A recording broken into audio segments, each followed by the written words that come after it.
Bonjour et bienvenue à cet autre numéro de Soul Baba SLP.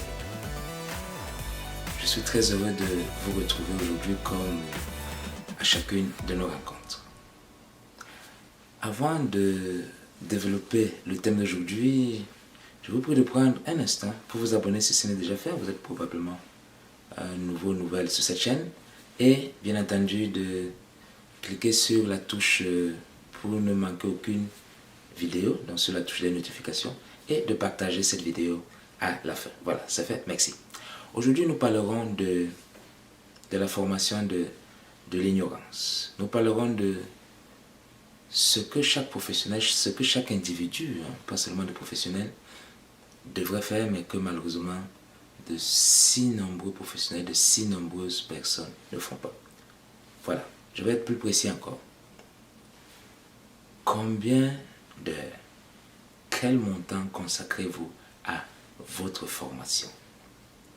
Je suis toujours très étonné lorsque je rencontre des adultes, des professionnels pour la plupart, qui me disent qu'ils n'ont pas le temps ou qui me disent qu'ils n'ont pas d'argent à consacrer à leur propre formation. Incroyable. Nous sommes en 2020 aujourd'hui. Comment pensons-nous pouvoir nous développer en tant qu'individu, nous développer en tant que membre d'une famille, nous développer en tant que membre d'une communauté, en tant que membre de la société humaine, nous développer en tant que professionnel, peu importe à quel stade nous sommes rendus dans notre carrière, à quel stade nous nous trouvons dans notre carrière, peu importe nos ambitions, comment pensons-nous pouvoir nous développer, pouvoir contribuer, apporter notre part aux autres, au reste de la société, si nous ne nous formons pas? Quelqu'un a dit, si vous croyez que l'éducation coûte cher, essayez l'ignorance. Si vous croyez que l'éducation coûte cher, essayez l'ignorance. Voilà pourquoi en général, je balaie d'un revers de la main l'argument financier. Parce qu'aujourd'hui, on n'a pas besoin d'avoir de l'argent ou d'avoir beaucoup d'argent pour se former. Jusqu'à un certain point, bien entendu.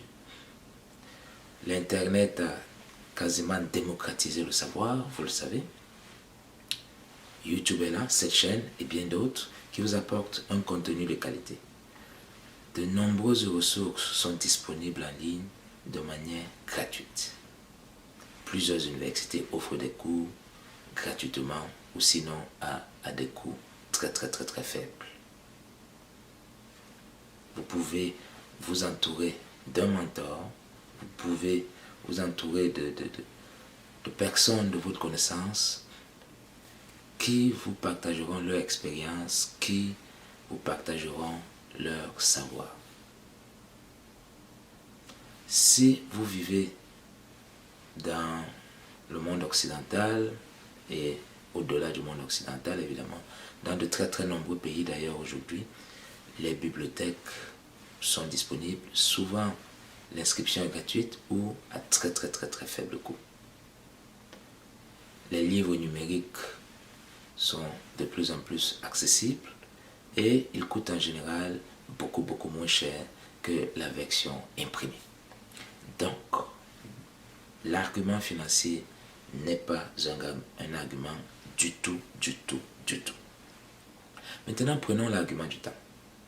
Oui, nous sommes très occupés, nos vies sont débordées, il y a des imprévus, il y a toutes sortes d'incertitudes que nous traversons ici et là.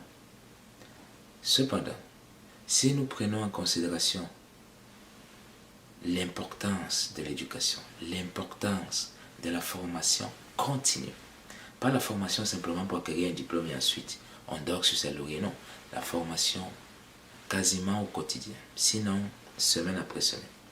Si nous prenons en considération l'importance de cette formation pour nous, pour les autres, nous trouverons forcément le temps de nous former. Il suffit de consacrer par exemple 10-15 minutes chaque jour à lire ou à écouter une version audio d'un livre ou à regarder cette vidéo ou bien d'autres sur YouTube par exemple. Il suffit de consacrer ne serait-ce que 30 minutes par semaine. 30 minutes par semaine, ce qui fera, n'est-ce pas, 2 heures en moyenne par mois, multiplié par 12, imaginez le nombre de savoir, la quantité d'expertise que vous aurez accumulé sur une année. Fois 2, fois 5, fois 10, fois 15. Alors, l'argument financier, l'argument du temps, pour moi, ne sont pas des arguments. Maintenant, pourquoi tant d'individus, malgré toutes les ressources disponibles, malgré toutes les facilités, ne se forment pas?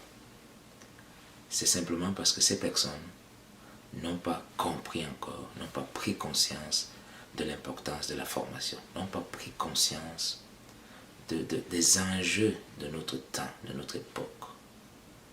Notre monde est devenu si concurrentiel.